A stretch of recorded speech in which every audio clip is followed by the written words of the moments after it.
you need to make more money. You've been telling yourself that for a while. Maybe your spouse has been telling you that for a while. You're really starting to feel the pinch. Everything is just getting so expensive. So how do you make more money? Well, you could work a lot harder, produce more, do more business, or you could concentrate on the profits that you are making from the work you're doing right now.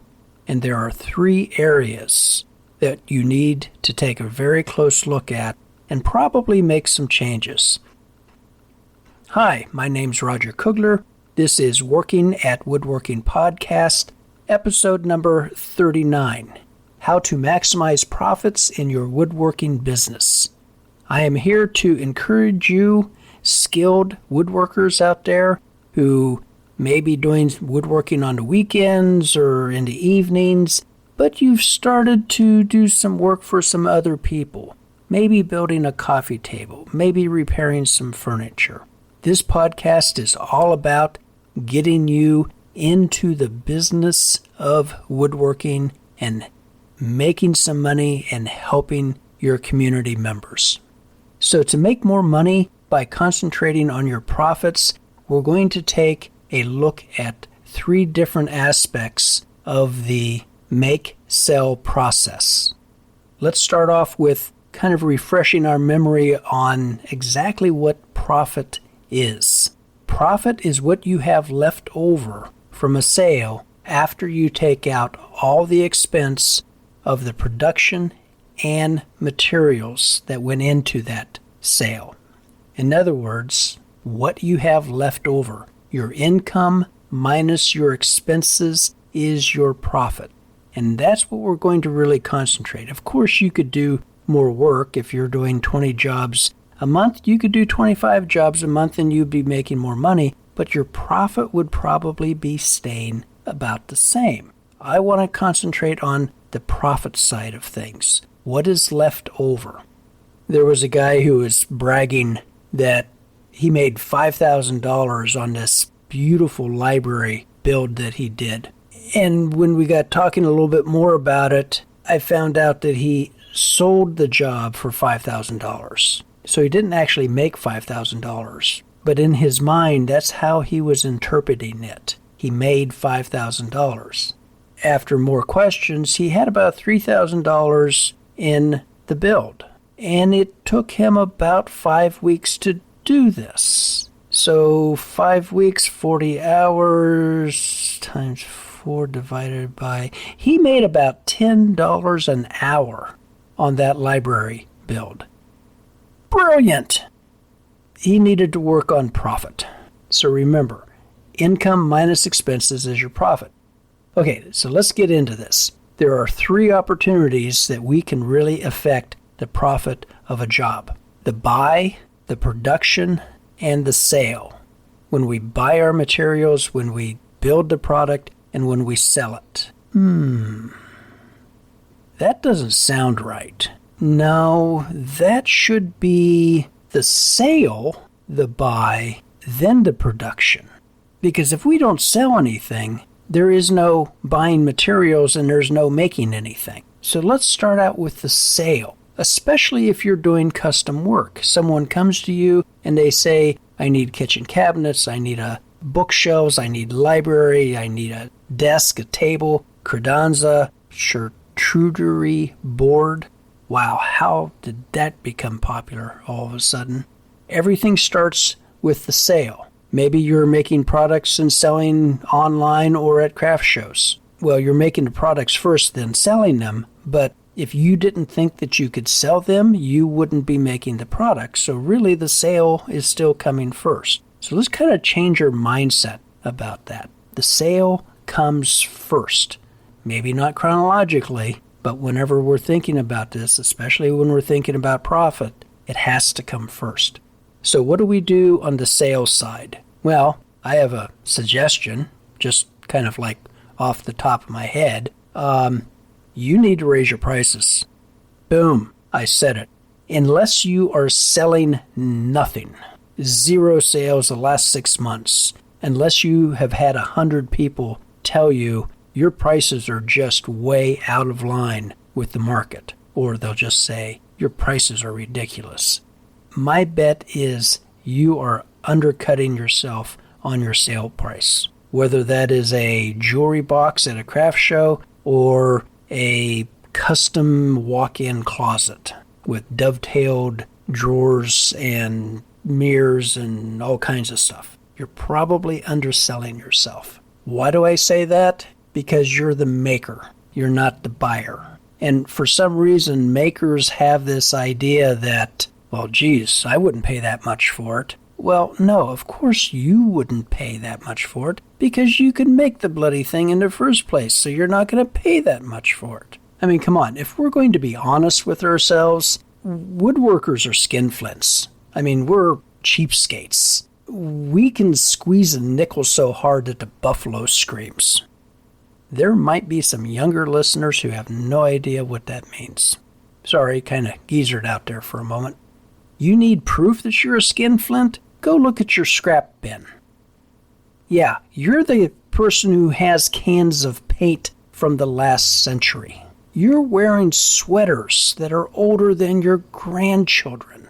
Don't tell me you're not a skinflint, but you really have to get out of that mindset. You're not the one buying the stuff that you're making. You're the one selling the stuff that you're making. And there are people out there who are willing to give you a very good price for what you have made and are selling. What kind of car are they driving? Is theirs from like this decade or last decade or the decade before like you're driving? Don't allow yourself to get into this mindset that you are responsible for the other person's financial success. You need to price your products appropriately. And we've talked about this before. Go back to episode 28 and 29. The subject was so large, I broke it into 2 different episodes on how to price your work. Don't undercut yourself. Okay, so that's the sales side. After you've made the sale, after you have the contract to build the bookcases, now you have to buy your materials. And if you're just kind of new to this business, you are used to going to the big box store or maybe Woodcraft to buying your lumber, or maybe the wood supplier down the road to get your materials, you've got to stop that. Not that there's anything wrong with that for hobbyists, but you're no longer a hobbyist. You're a professional. You don't pay retail prices for wood. You're going to need to do some shopping, some legwork. That supplier down the road that you've been buying wood from, where is he getting his wood? Unless you see a giant sawmill operation there, chances are they're buying that wood from a distributor. Find out who that is. Google search. And they're probably not going to be in your backyard. They could be several, 100 miles away. But you need to find someone that you can open up a business account, not a retail account, a business account, and stop paying retail prices for wood. An example of that might be something like, I'm just making this up, I don't have a price list real handy, $13 a board foot for quarter sawn white oak. Retail. You should be buying that for $8, $9 a board foot.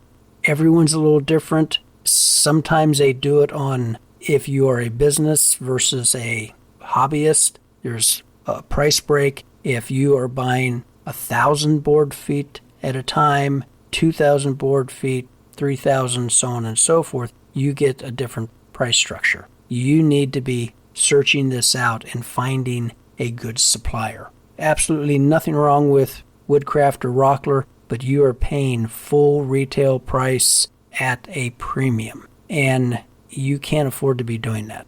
Sawmills, fantastic resource, especially if they have a kiln and they're drying their own wood. If you drive out in the middle of the country where most of these things are located, and you can pull up with a trailer or a pickup truck or a good set of roof racks and load up 100, 200 board feet, you're going to get that at a significantly cheaper price than if that operation loaded a semi-truck and it got shipped halfway across the country and you went there and bought it. If you can take out that transportation, that middleman, you're going to save more money. Some sawmills are set up to do this. Others don't want to talk to you.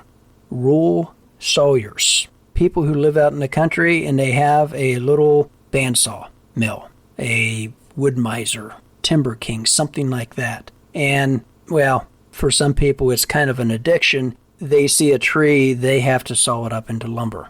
And what happens to it after that? If I can make a few bucks, fine. And that's exactly it. You may be paying $1, $2 a board foot. Now this is going to be fresh wood, wet, not even air dried. Moisture content, 25, 30%. You're going to have to do that yourself. But you could be getting this wood for 50 cents, $1 a board foot. You're going to have to put some work into it, more specifically some time into it. But if you're able to utilize air-dried wood, this could be a gold mine for you. And if you've never seen a piece of air-dried walnut, you don't know what walnut actually is supposed to look like. Now, a new thing that's kind of starting up, I'm very excited about.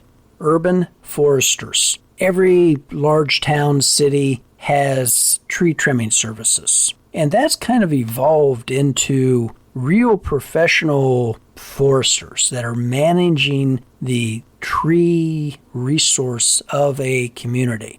And you know that for a lot of these guys to cut down a very large, red oak, white oak, hickory, cherry, even silver maple, and just see all of that wood going into a chipper, it's got to hurt a little bit. Now, commercially, there's really no value in what's called city trees because the big sawmills, they have no idea what's there. It could be riddled with nails or spikes or staples. You have no idea what could be in that tree. And it's just not worth their time and the risk to their equipment to mess with it. But for the smaller scale people, the ones with like a horizontal band mill, a wood miser, it is worth their time. And if you're really careful, you have a really good metal detector, usually you can get through a log, and if you find something, you can find it before the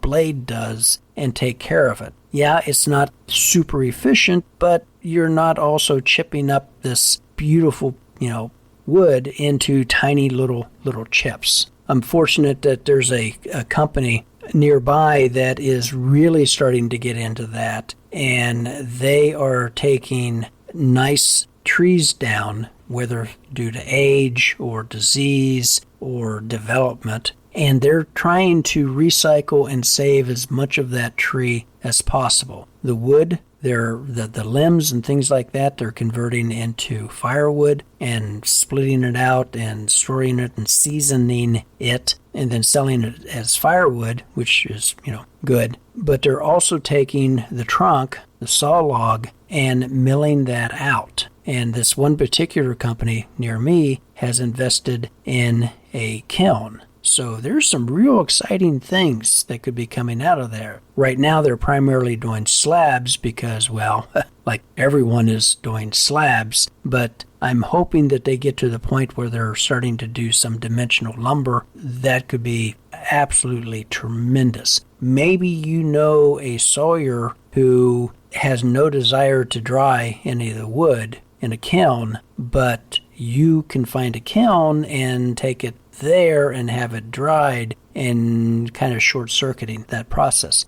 Now, when you are doing this, keep in mind that there's a lot of value added to that piece of lumber. There's transportation costs, there's your time, there's your handling of this. If you've got hooked up with a lumber supplier on a business account that they're giving you a pretty decent price, for lumber, let's say $10 a board foot, you can buy from a sawyer at $1 a board foot, but it's 20 miles out into the country. You have to go out there, transport it, bring it back, stack it up, sticker it, let it air dry for a year, maybe 2 years, or take it to a kiln, pay the kiln to kiln dry it, bring it back, store it, stack it up, sticker it. There's added cost into that. So at the end of the day, that $10 a board foot might actually turn out to be a bargain.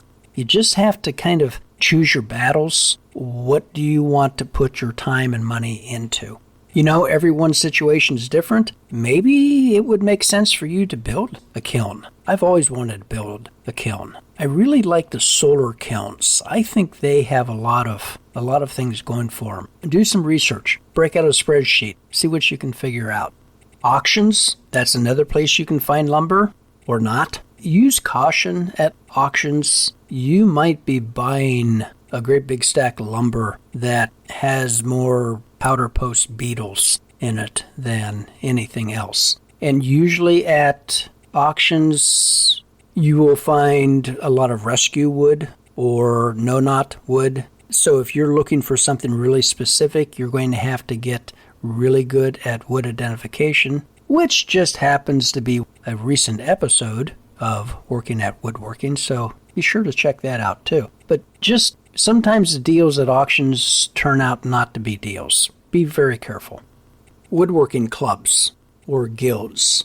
It's great to get connected with some of these organizations, these clubs. A lot of people in there will have wood, and maybe they're getting older. They'll never get through all 1,000 board feet of white oak that they've stored up over the decades, and they make it available to, club members.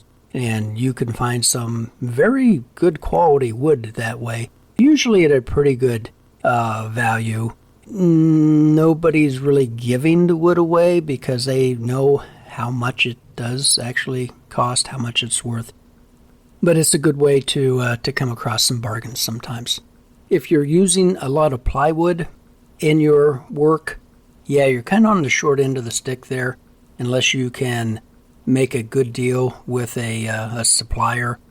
Big box stores is usually not the place to buy plywood, although sometimes they seem to be the only people who have plywood. And again, you just really have to shop around. If something seems to be a little too good to be true, it probably isn't true, and you may end up with, a stack of Pringle potato chips when it's all said and done.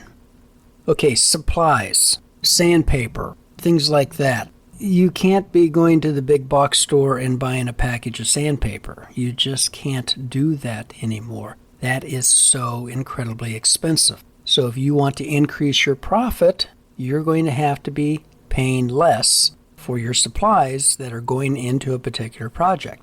So that means not buying the package, but buying the box of sandpaper. Now, I've been very impressed with Klingspor down in North Carolina, Hickory, North Carolina, I believe. Very good people. I'm set up on a business account with them, and when you're asking companies to put you on a business account, there's kind of two routes that they're looking at, three routes that they're looking at. Number one, are you truly a business, or are you Joe Schmo trying to just get stuff cheaper, and in the daytime you're really a computer programmer? They don't want to deal with that. They want to deal with a real business. How do they know that you are a real business? Well, first thing, you probably have a website. Joe Schmo, computer programmer, probably doesn't have a website, unless he's actually trying to turn this into a business, which is what this podcast is all about.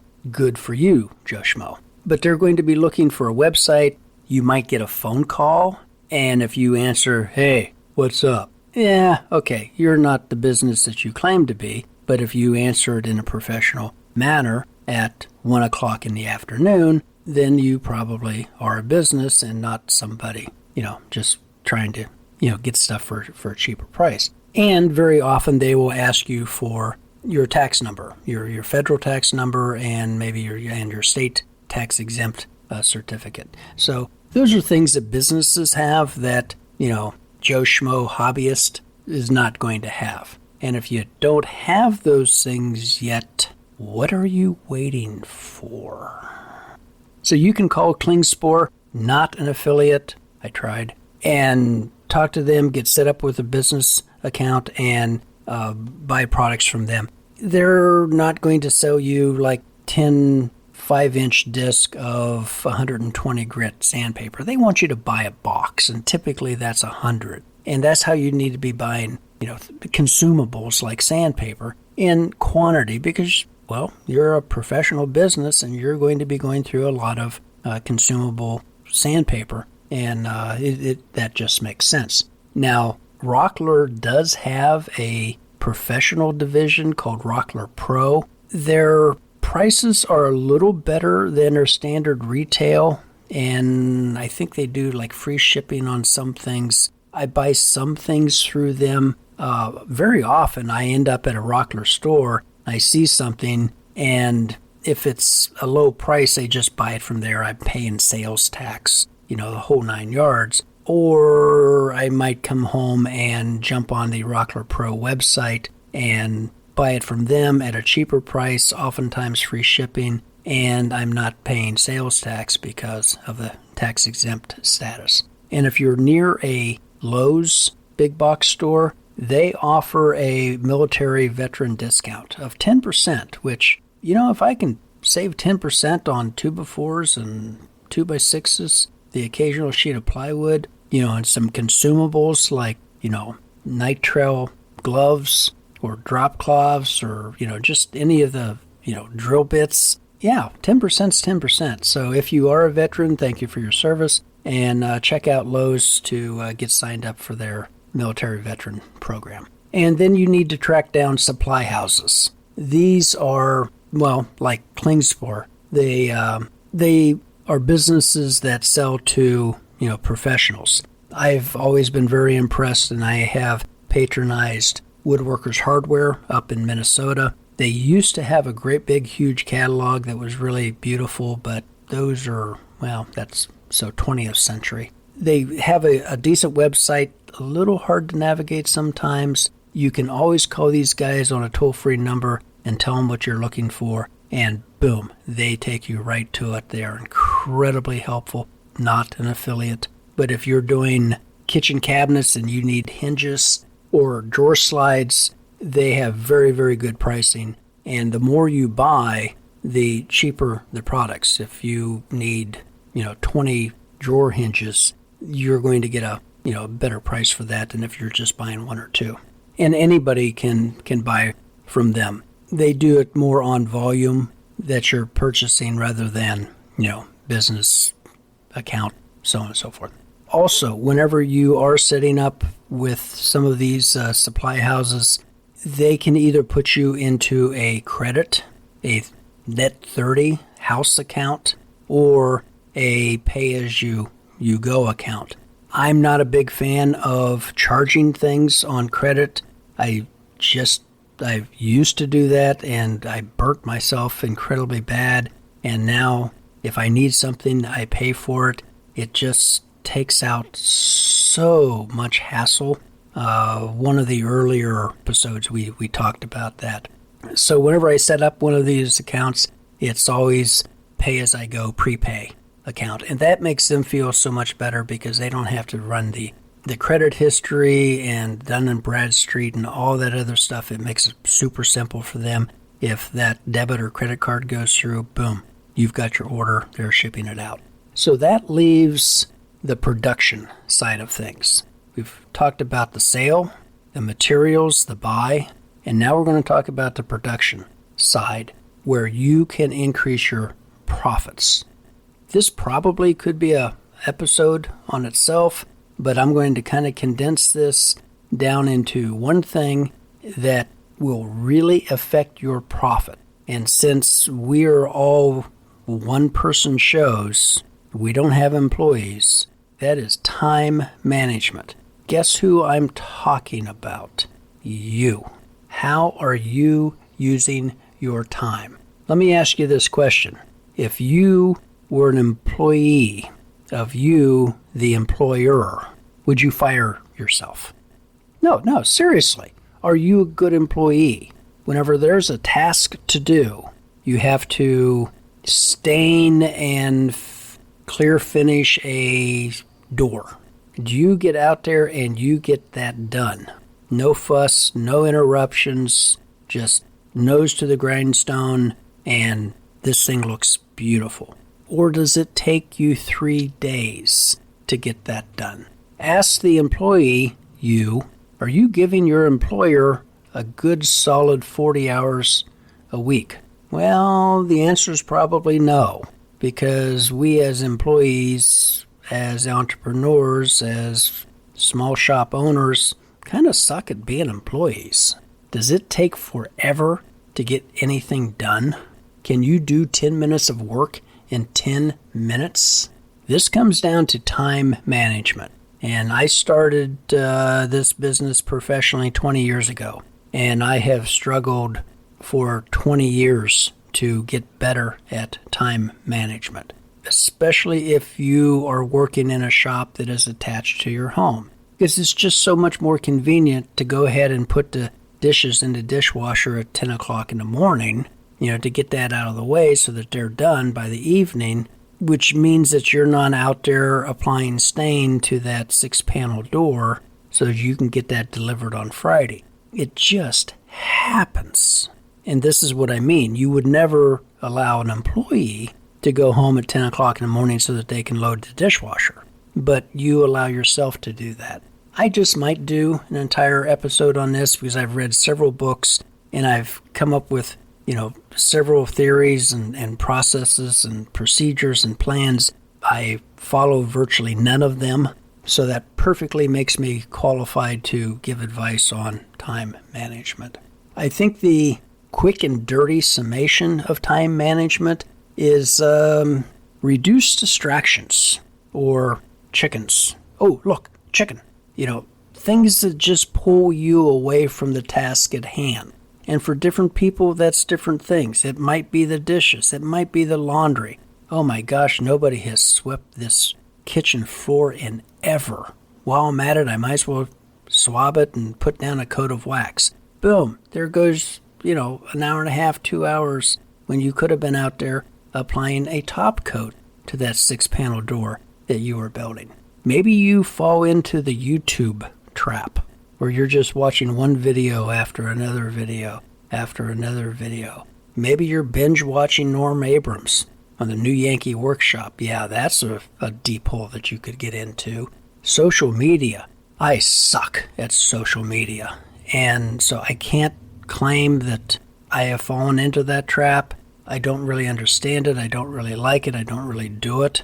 But there are a lot of people, particularly if you're not of geezer age, you may be doing that way too much. Maybe it's books. I mean, you can get into woodworking books and just spend an entire day, reading Tay Frigg essays on joinery, magazines, or one that is particularly dangerous for me is the Wood Database book by Eric Myers. Oh my gosh, that is so incredibly beautiful, well done hardback book. The photos are just exquisite. The information about the different species and the wood identification and how this wood is used and the specific gravity and the color changes that you can expect for different species exposed to sunlight, over time.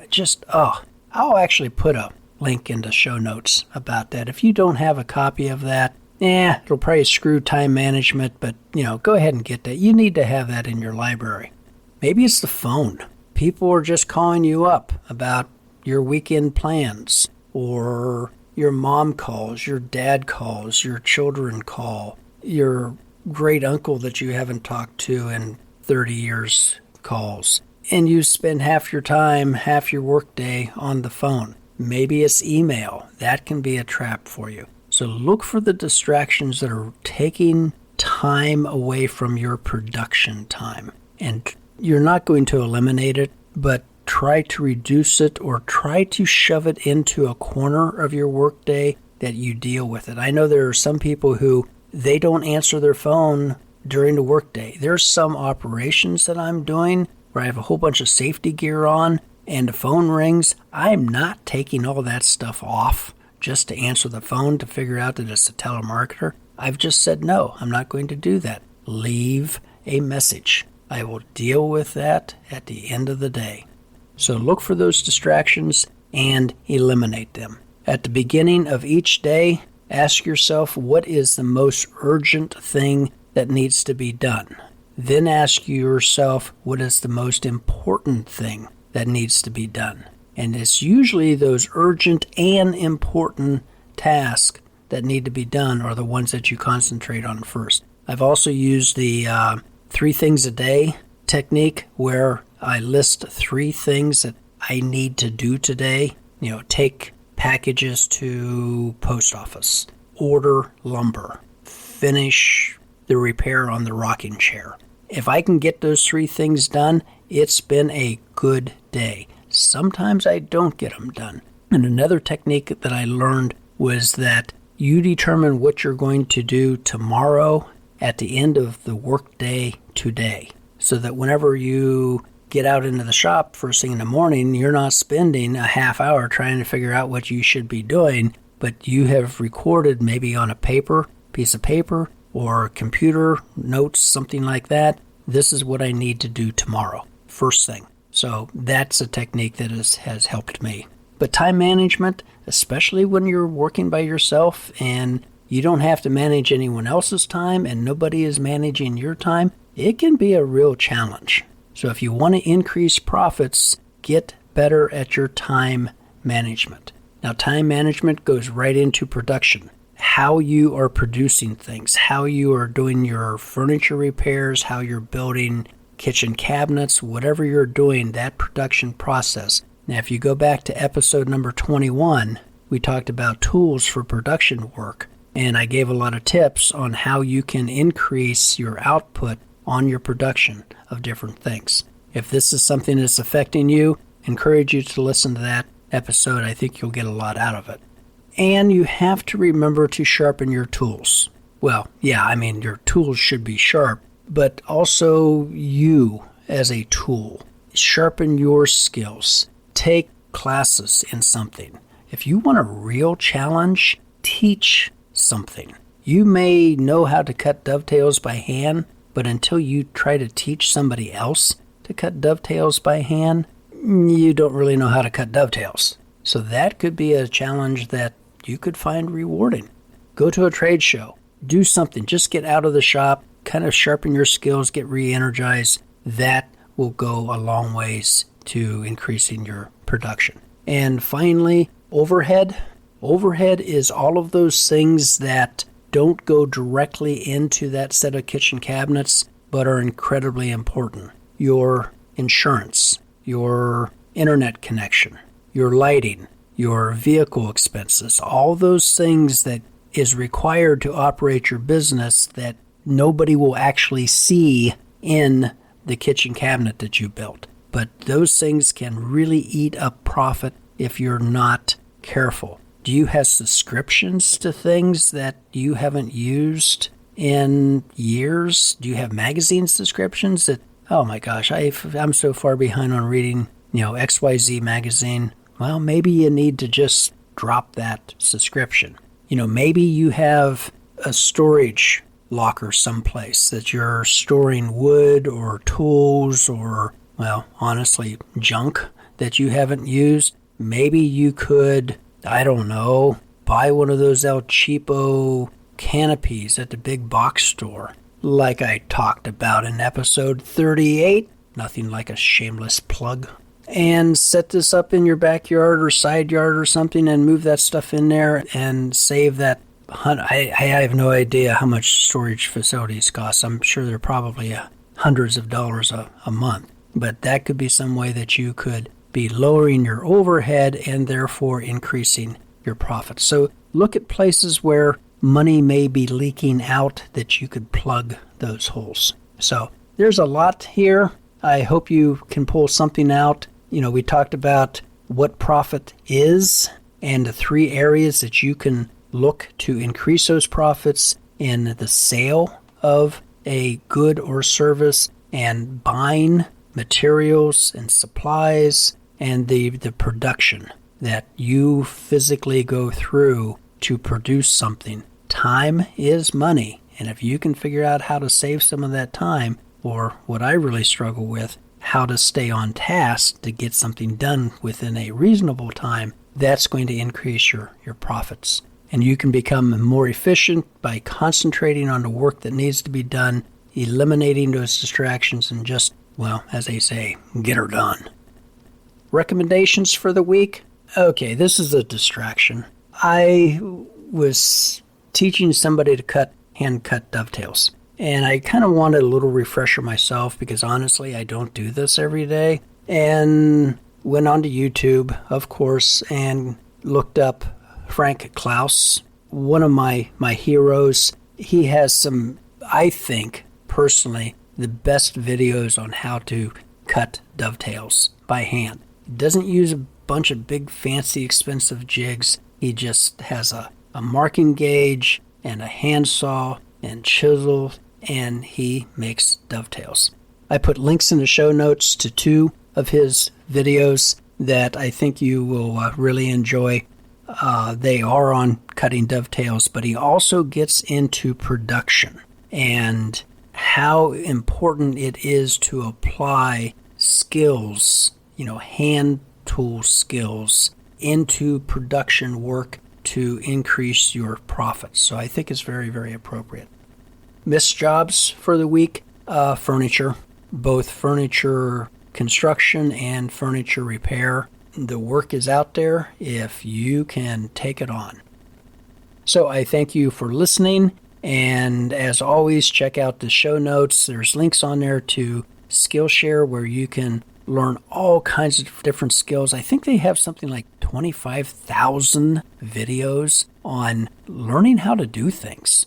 Photography, cooking, building websites, computer programming, just all kinds of things that as an entrepreneur yourself, you're going to need some of those things. So check that out. There's a coupon for 30% off. Also, there's a link on there for telephone communications through voice over IP, if that's something you're into. And I put the link in there to the Wood Database book that, I probably shouldn't have mentioned that because it does definitely qualify as a distraction.